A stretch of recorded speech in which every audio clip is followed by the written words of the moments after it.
Come on, she's so loud every night," my husband blurted out as I was trying to console our crying newborn in the living room. He came from our bedroom, his voice raised way too high.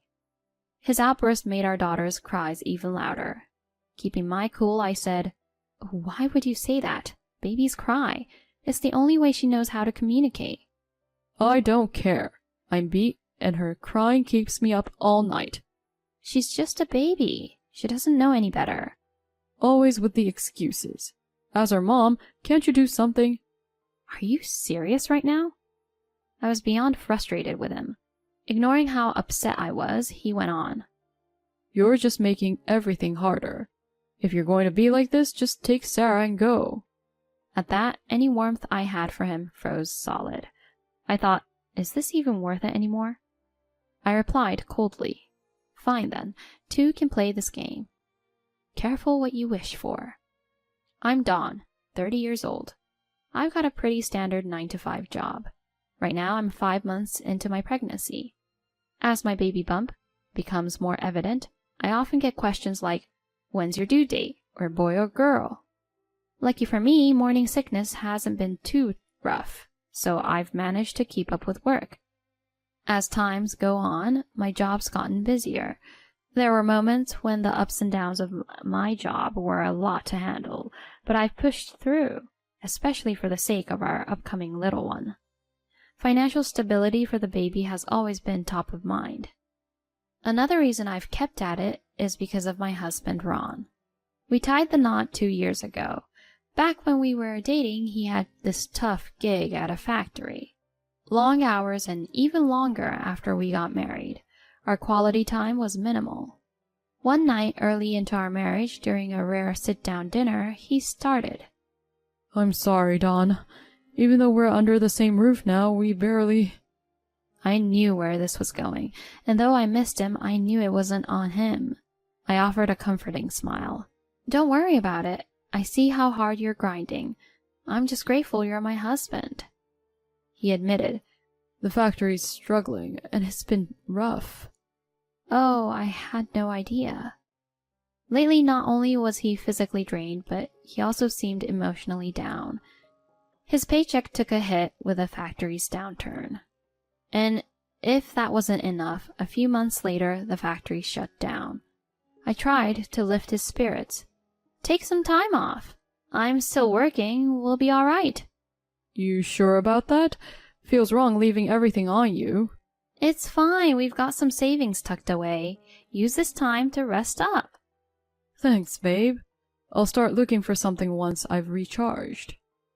But time passed, and he didn't. He finally settled for a janitorial job.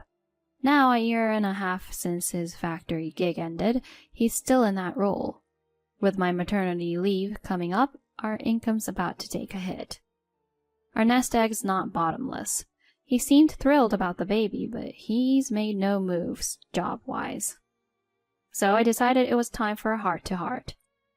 "Ron, how's the job search going?" "Job? I've got one right now." "But it's just part-time. Remember when you left the factory, you said you'd get a steady job to support us?" "Well, I'm still bringing in some cash, aren't I?" "It's just $500, though. Honestly, that doesn't even cover our groceries." Now, while it's true that Ron had a part-time gig, he was pulling in less than $1,000 a month.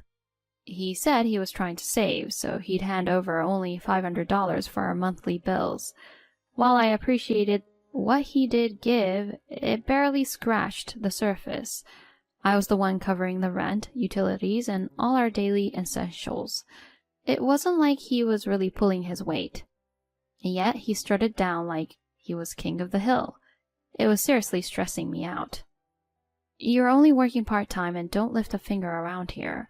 How can you act so proud? I'm the one pregnant, working full-time and doing all the housework." When I found out I was expecting, he was over the moon, but that didn't mean he was about to help out. I took care of all the cleaning, meals, and even prepped for the baby. I was also juggling the bills, making sure we stretched every penny. He, on the other hand, would just kick back after his short work shifts. My patience with him was wearing thin. Time and time again, I'd asked him to get a full-time job, but he'd just sulk and dodge the conversation. Time flew, and before I knew it, I was in the home stretch of my pregnancy. Instead of being there for me, Ron started hitting the bars more and more.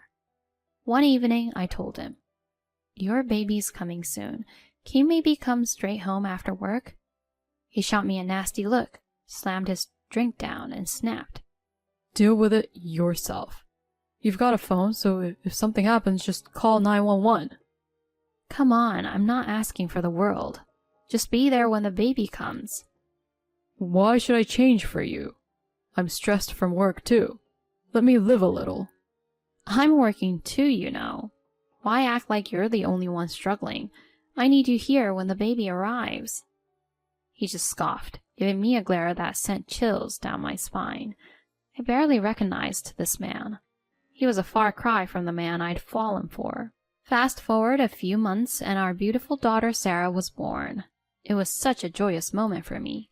I held on to hope that Ron would step up, but my hope was misguided. After Sarah arrived, he didn't change. If anything, he got worse. A week after I came home from the hospital, he wasn't pitching in with Sarah or around the house. Instead, he'd start yelling at our baby girl. Why do I always come home to her crying? He'd shout, obviously tipsy from his night out. In a fit of rage, I said, "Really? You roll in late, drunk, and all you can do is gripe? You don't help out, and yet you're screaming at her?" What? Looking after the house and baby is a woman's job. You're home all the time, so deal with it. Seriously? She's your daughter too, not just mine. How can you be this way? Stop whining. If you have time to bicker, soothe the baby. He popped in his earbuds, shutting the door behind him. My blood was boiling. Nights with Sarah were tough. I was running on fumes, and even when I tried all the tricks, sometimes she'd just keep crying. That night, I walked circles around the living room trying to get her to settle. Suddenly, the door to the living room flew open and Ron charged in, clearly irritated. Come on. She's so loud every night. Can't you quiet her down for once? Sarah wailed even louder, obviously upset by his tone. Trying to keep my cool, I told him, "Why would you say that? Babies cry. It's the only way she knows how to communicate." I don't care. I'm beat, and her crying keeps me up all night. She's just a baby. She doesn't know any better. Always with the excuses. As her mom, can't you do something? Are you serious right now? I was fuming, but bit my tongue. Just stop yelling. It's making her cry more. What, so this is my fault now? No, I'm saying I'm at my wit's end here. I've got work, house stuff, and I'm running on zero sleep. If you think you can do better, be my guest. Why me? Aren't you the mom? And you're what? Oh, right, the dad. Maybe help out once in a while? My emotions were all over the place. Anger, frustration, heartbreak. But he just shot back. If you're not too busy playing the victim, maybe do your job as her mom. Seriously, what's your deal? Seriously? You're just making everything harder. If you're going to be like this, just take Sarah and go.